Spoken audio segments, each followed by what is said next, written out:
The signal in the void. The spaceship Dawnseeker moved slowly through deep space. It was quiet, too quiet. For months, the crew had traveled without finding anything. No planets, no signs of life, just stars, darkness, and silence. Captain Elias sat in the command chair staring at the empty screen. His crew was small. Only 6 people were left. Supplies were low. Hope was lower. Then, something strange happened. "Captain," said Arya, the young communication officer, her voice shaking. "I'm picking up a signal." Elias sat up. "A signal from where?" "I don't know," Arya said, tapping buttons quickly. It's human." The room went silent. "Are you sure?" asked Dr. Lin, the scientist on board. "We're far beyond any human colony." Arya nodded. "It's Earth Standard Code, but it's old. Very old." Captain Elias stood up and walked to her console. On the screen, a repeating message flashed.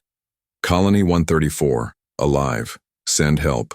Coordinates attached." Colony 134 had been declared lost over 200 years ago. No one had heard from it. No one had found it. It was a ghost colony. Until now. "We're changing course," Elias said.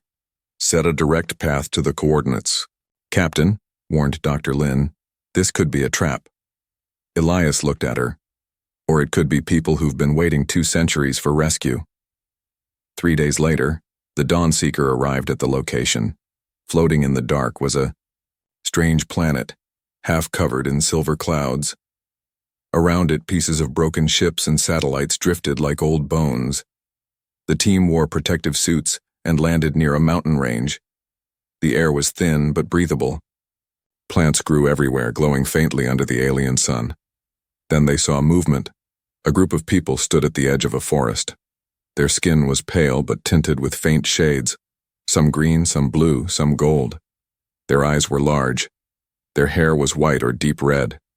They looked human, but not fully. A young girl stepped forward. She was tall, slim, with markings on her cheeks like soft tattoos. She stared at Elias with wide silver eyes. "You came," she said softly. Her voice had an echo, almost musical. Elias took off his helmet. "We received your signal. Are you human?" She smiled gently. "We are what's left of them. You are our ancestors." The crew stood frozen in shock. Dr. Lin whispered, "This can't be. They're hybrids." The girl nodded. "When your people crashed here long ago, they were dying. The native species helped them, but asked for something in return. Union, bloodlines, a future together." Elias looked around. The others behind her, young and old, were watching carefully. Some had wings, some had gills, others had glowing veins. "We call ourselves the Miran now," she said. "Half human, half alien. We survived. We grew. But we never stopped hoping Earth would come back." A boy behind her ran forward and grabbed Elias's hand. "Is it true?" he asked. "Do you really come from the stars?" Elias nodded slowly. "Yes, we came to find you." The boy laughed and turned back to the others. "They're real. They're real." Some of the Miran began to cry. Others bowed. Then the girl looked serious. "But you must be careful," she said. "Not all Miran want to remember Earth. Some believe humans left us. Some believe Earth is a myth. And some want revenge." Arya asked. "Who are you?" The girl took a breath. "My name is Kelari. I'm a child of both worlds. And if you stay, your presence may change everything." Elias looked at his team, then back at the hybrids. "Then let's change it, together." But far above them, hidden in the clouds, another group was watching. And they were not happy. Kelari led the visitors through the glowing forest. Strange flowers opened as they passed. Soft lights floated in the air like fireflies made of stars.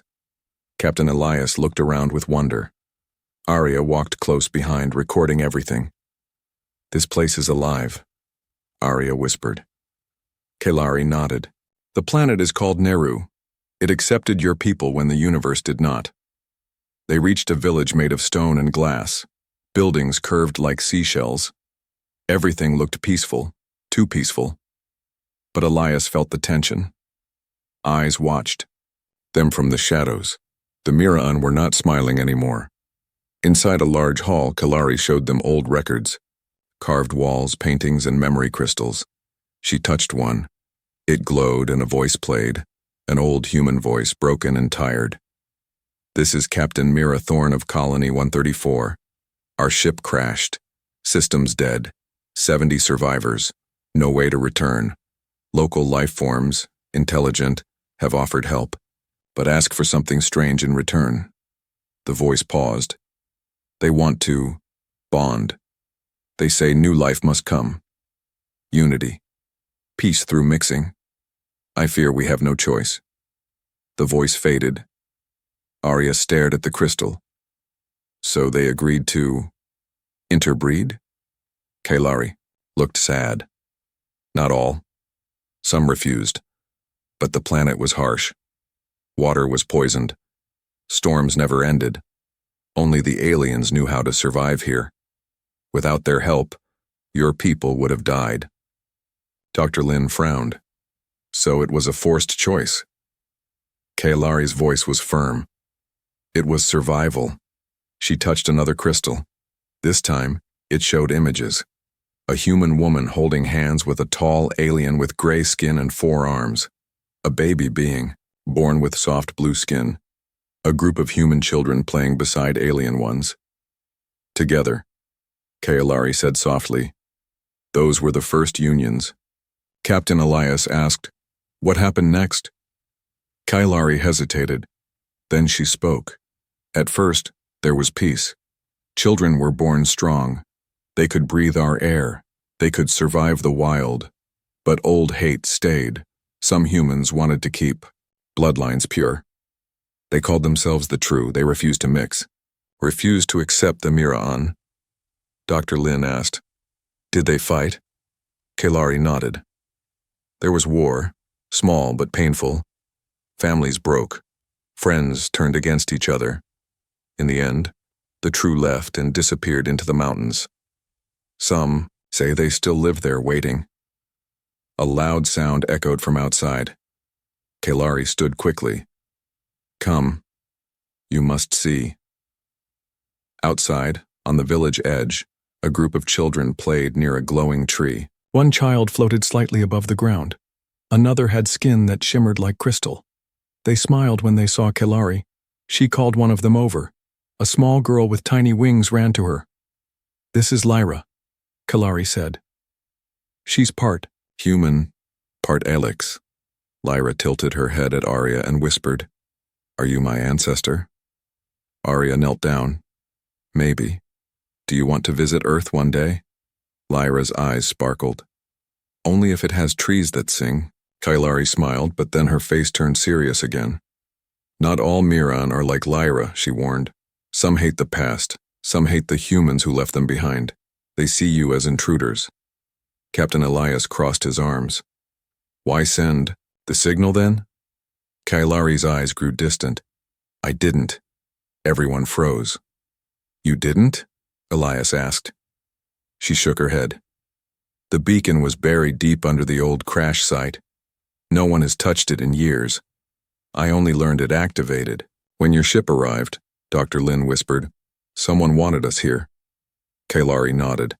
"And now you are. But some won't like it." That night, as the visitors slept inside the guest house, Elias stayed awake. He looked at the stars, thought about Earth, about this colony, these strange people who looked like a mix of past and future. Arya joined him. "They're beautiful," she said.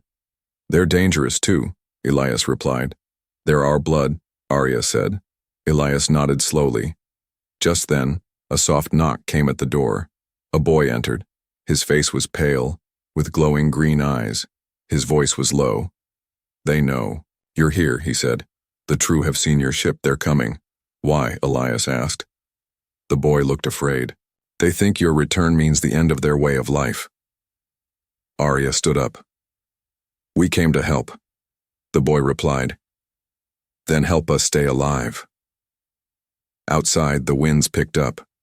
In the dark forest, hidden eyes watched, and far in the mountains, old humans who had once rejected peace and were sharpening their weapons. The next morning, the sky above Nehru turned a pale gold. A soft wind blew through the glowing trees. But inside the village, the mood was tense. Captain Elias stood in front of the council chamber, staring at the faces of the Mira'an elders. Some looked more human. Others had alien features. Tentacles for hair, glowing skin, long ears, or no mouths at all. All watched him in silence. Kailari spoke, her voice calm. We called this meeting to discuss the future. The humans have returned. It is time we face the truth. An older Mira'an with cracked skin and sharp blue eyes stood. The truth? He said with anger. The truth is, they left us. We were alone. And now they return with cameras and questions. Dr. Lin stepped forward. We didn't abandon anyone. Most on Earth don't even know this colony survived, the old Mira'an grunted. Then let them forget again. Before Elias could speak, the council doors opened. A group of children entered quietly. They sat at the edge, watching. One boy had scales across his cheeks. A girl had tiny horns on her head. Another had 4 arms but a human face. Their eyes were wide and full of curiosity. Kailari turned to the council. Let us not speak in anger. These children are the hybrid generation. They are both worlds. If we push away Earth, we push away half of them. A young Mira'an elder nodded. We must decide what kind of future we want for them. Later that day, Elias walked with Kailari through the garden near the crash site ruins. He noticed strange symbols carved into old walls.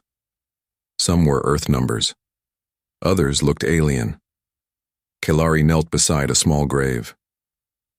One of the first hybrid babies, she said softly. She died from a sickness we didn't understand. But the next child lived. Then another. And another. Elias sat beside her. What are they like? The hybrids? Kailari smiled faintly. Stronger. Smarter. Many can breathe underwater. Some can sense danger. Others heal fast. But it's not just powers. They feel things deeper. Love, pain, memory. They carry both Earth and Nehru inside them. He looked at her. And what do you carry? Kailari hesitated. I carry hope, but also fear. Because not everyone wants this future. Suddenly, a loud sound echoed from the trees. A group of hybrid teens rushed forward, laughing. One floated above the ground, her feet never touching Earth. Another created sparks with his fingers. They gathered around Elias and Arya, asking questions in rapid voices. Are your eyes real? Do you eat sky meat? Is Earth blue? Will you take us with you? Arya smiled. Earth is big, but not ready yet. The teens looked disappointed. Kailari clapped her hands. Enough questions. Go play. They ran off, flying or climbing trees with ease. Elias turned to Kailari. Do they know they may never leave this planet? Kailari nodded. But they dream anyway. That night, a festival was held. It was the day of first light, a celebration of the first hybrid child born under Nehru's sky. Glowing lights filled the village. The air smelled of sweet alien fruits. Mira'an danced in circles. Drums echoed. Children sang in 2 languages. Arya laughed with a group of kids. Dr. Lin watched, quietly, noting the genetic diversity in every face. Elias sat near a fire, thinking. Then Kailari joined him. We used to fear our blood, she said. Now we wear it like a song. He looked at her. And what about the others? The ones in the mountains? Kailari's face darkened. They're growing restless. They believe the hybrid children are a mistake, that our genes are cursed. Elias asked, what do they want? She replied coldly, to wipe the hybrids out and start again, with only pure humans. Arya came running. Captain, a message just came from orbit. Elias stood. What is it? She handed him the tablet. A video played. It was a human. His face was tired, scarred. Behind him, mountains and shadows. To the Earthship. You don't belong here. These creatures are not your people. Leave now, or we'll take back what was stolen, one way or another. The message ended. Elias looked up. Kalari whispered, "That's Jaren. He leads the True." As the fires dimmed, Kalari led Elias to a quiet hill. Below, the hybrids danced under stars. Their laughter floated up like music. "I want to believe. We can live together," she said. "But if the True attack, we'll be forced to fight. Many will die. Children will suffer." Elias watched the scene. Maybe there's still time to stop them. Kalari placed a hand on his arm. Then, "Talk to Jaren, you're one of them. Maybe they'll listen to you." Elias nodded. "I'll go." But far in the mountains, Jaren already gave the order, and the first weapons were being loaded. The sun rose slowly over Nehru's jagged mountains. Its golden light touched the rooftops of the Miran village. But inside the walls, shadows were beginning to grow. Captain Elias walked through the quiet courtyard, his mind full of questions. The message from Jaren played again and again in his head. The leader of the True had made it clear they would not accept the hybrids, and they would not accept the humans who supported them. Kalari met him near the edge of the village. "Spoke to the council," she said. "They've agreed to a peace envoy. They want you to go meet Jaren and try to stop the war." Elias nodded. "I'll do it." Kalari looked at him carefully. "He'll test you. You must be careful. The True hate everything you've seen here." Elias looked into her silver eyes. "Then I won't let them see how much I care." She didn't reply. But her eyes softened. That evening, while preparing for his journey to the mountain camps, Elias walked near the garden where the hybrid children usually played. But today it was empty. He kept walking and found someone sitting near the glowing stream. It was Liara. She was Kalari's younger cousin, a hybrid woman in her 20s with soft green markings on her skin and golden eyes. Her hair fell like moonlight down her back, and small fins moved gently along her neck. She turned and saw him. "You walk heavy, Captain," she said, smiling gently. "I walk with worry," he replied. She patted the rock beside her. "Sit." He did. They listened to the sound of water. Liara spoke first. "You remind me of someone, one of the early humans who stayed after the crash. Brave, but sad inside." Elias looked at her. "He stayed." She nodded. "He fell in love. With one of us." Elias laughed softly. "That's a dangerous thing to do here." She tilted her head. "Dangerous things are sometimes the most beautiful." He looked at her. For a long moment he said nothing. Then she leaned in. "You're afraid of loving something different." "I'm afraid of ruining it," he whispered. She touched his hand. "Then don't." Over the next few days, Elias met Liara more often. They talked about Earth, Nehru, and everything in between. She showed him how the hybrids learned from both bloodlines, how they healed wounds using plant energy, how they built homes with alien stone that responded to touch. Elias felt drawn to her, not just because of her beauty, but because of her strength, her curiosity, her heart. But others noticed. Some Mira and elders whispered behind closed doors. And worse, someone outside the village was watching.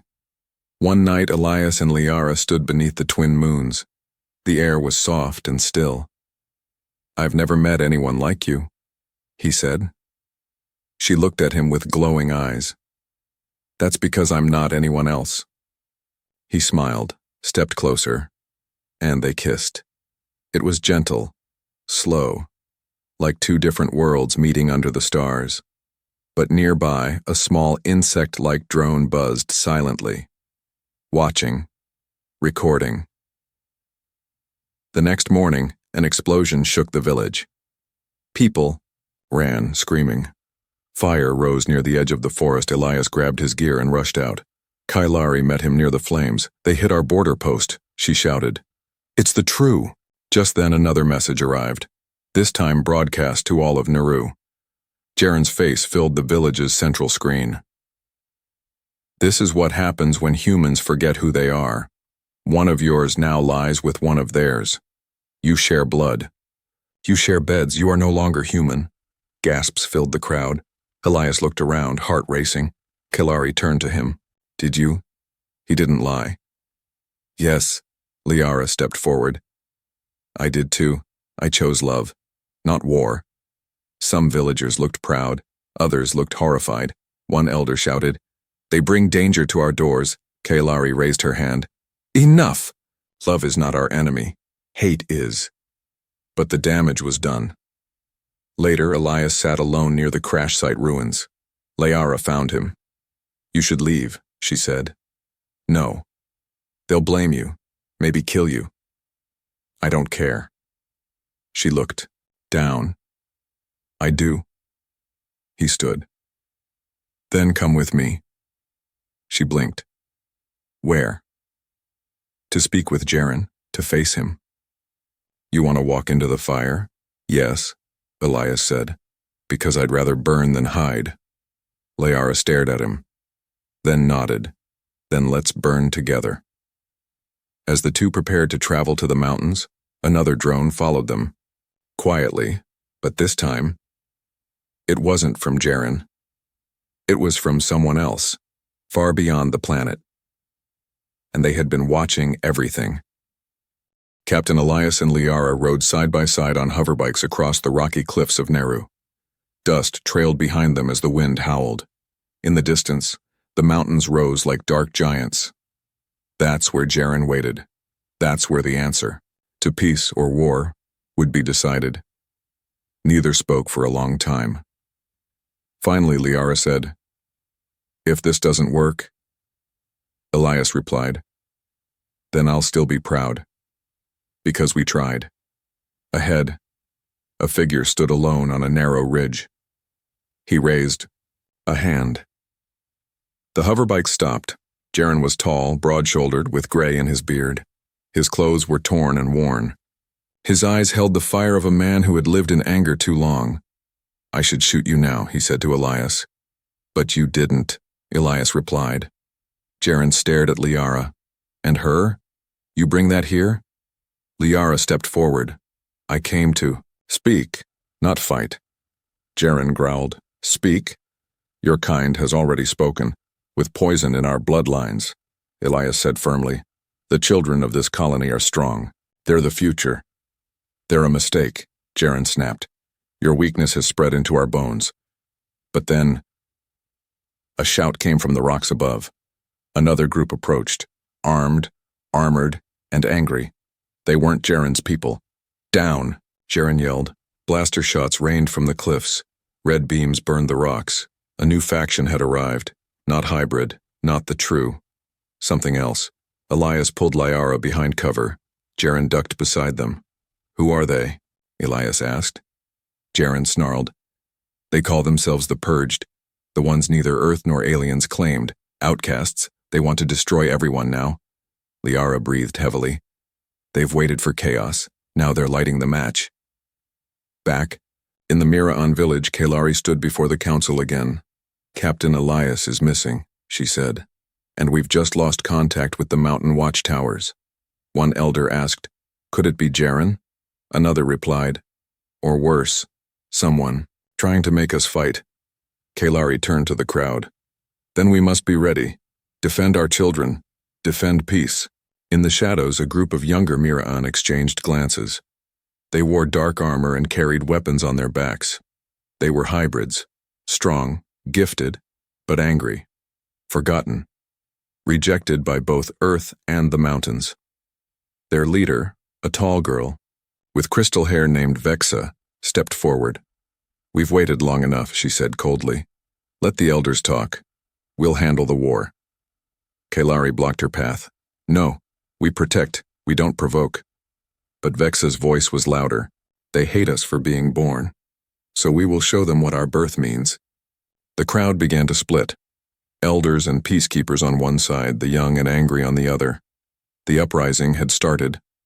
Not from outside, but within. At the base of the mountains, Elias, Liara, and Jaren had taken shelter in a hidden cave. Elias lit a flare. "We need to get back," Jaren cursed. "There's a tunnel. It goes under the ridge, but it's dangerous." Liara's voice was steady. "Dangerous is all we've known." They moved quickly, dodging falling stones and crumbling paths. Inside the tunnel, they found ancient carvings, symbols of the first human arrivals. Some were peaceful, others showed war. Elias stopped. They knew this might happen again. Jaren looked at him. "Then maybe they failed." "No," Elias said. "They left us a warning, and a choice." They emerged on the other side, where an old Mira-On tower stood. A beacon blinked at the top, still working. Elias climbed up and activated the emergency channel. "To the Mira-On village. This is Captain Elias. There is a third force attacking both sides. Do not engage the true. We must unite or we'll all fall." His voice echoed across Nehru. In the village, Kailari received the message just as Vexa and her fighters marched toward the armory. She ran ahead of them, blocking the gate. "Elias is alive," she shouted. "The ones attacking us are not." "Jaren's people. They are outsiders." Vexa paused. "And you believe him?" Kailari stepped forward. "I believe in the future." "Do you?" For a moment there was silence. Then a child's voice called out, "I believe." It was Lyra, the winged hybrid girl. She stood beside her friends, all hybrid children, all watching with wide eyes. "If we fight," Lyra said, "who will protect us?" Vexa looked down at the girl, her hands shook. Then she turned to her fighters. "Stand down." By nightfall, the mountain winds carried a strange sound. Drums, not of war, but of gathering. Kailari, Elias, Liara, Jaren, and even Vexa met near the central fire. Mira-On, True, and even forgotten hybrids stood together. Elias looked around. "The purged want us divided, but we won't give them what they want." Kailari raised her voice. "We are one blood now. From Earth, from Nehru, from pain and love. We are not mistakes. We are the answer." The crowd shouted in agreement. For the first time in centuries, all the pieces of the lost colony stood as one. But the peace would not last. Above them, in orbit, a massive ship appeared. Silent. Watching. And it was not from Earth. A massive shadow drifted across the night sky of Nehru. High above the planet, a ship unlike any seen before floated in silence. Black as void, its surface shifted like flowing metal. No signals, no warnings. Just presence. In the Mira-On village, the people looked up, fear in their eyes. Elias stood near the council tower watching the unknown vessel. "That's not from Earth," he said quietly. Kailari stood beside him. "And it's not from Nehru either." Liara joined them, her golden eyes reflecting the dim light. "Then who is it?" Before anyone could answer, a sound echoed from the sky, a low hum that vibrated in the bones. Dr. Lin rushed out from the lab tent. "I've scanned the ship," she said. "Its tech is older than Earth's, but far more advanced. It's like it waited for this moment." Elias's jaw tightened. Waited for what? Kailari looked toward the hybrid children gathering nearby. For a new legacy to be born. At the edge of the village, Vexa approached Elias quietly. "You should know," she said. "Some of the hybrids are scared." Elias nodded.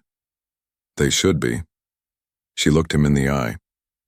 "But some are ready." "Ready for what?" Elias asked.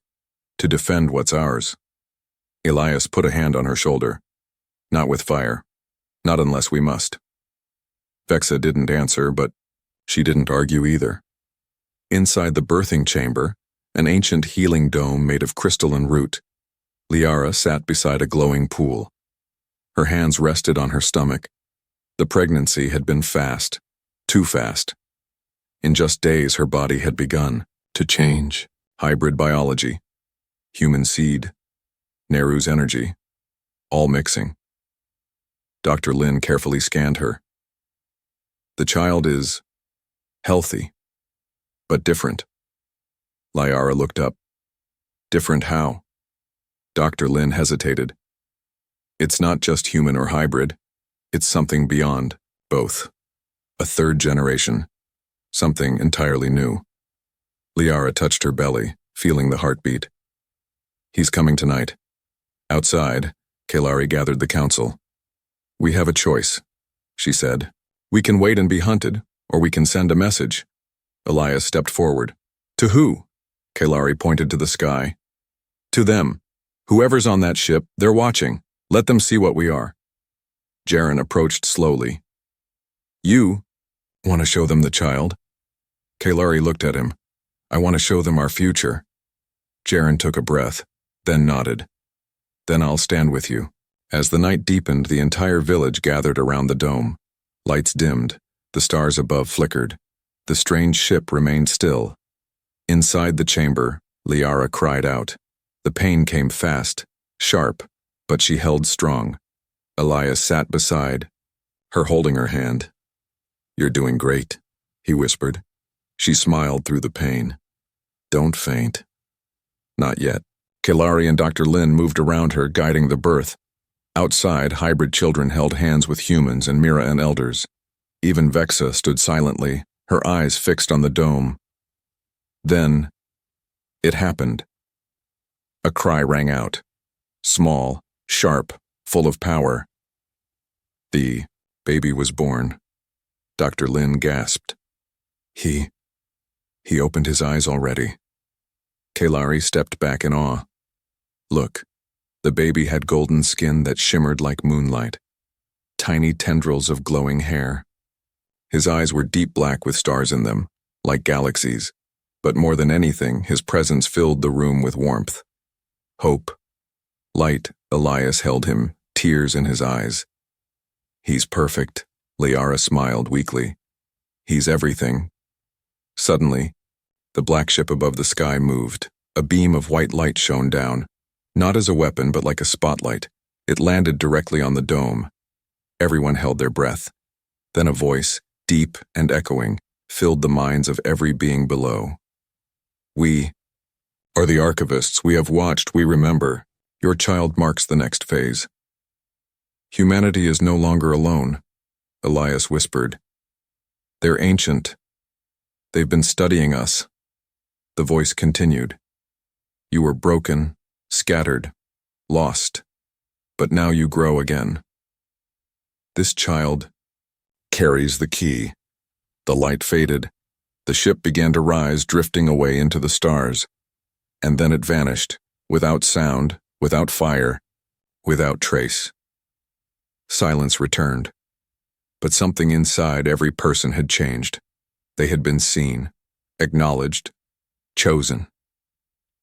The next morning, peace bloomed like flowers after rain. Elias and Liara sat beneath a tree, holding their newborn son. Kailare stood before the people. We were once strangers, she said, then enemies. Now we are family. Jaren walked forward and knelt before the child. I once thought purity mattered, he said softly. But this is what purity was always meant to become. Dr. Lin recorded every moment. Earth must know, she whispered. Elias smiled.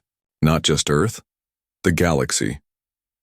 Later a name was given to the baby, Solari, born of sun and stars, and the first monument was built, not to remember war or loss or pain, but to honor the day when human and alien truly became one.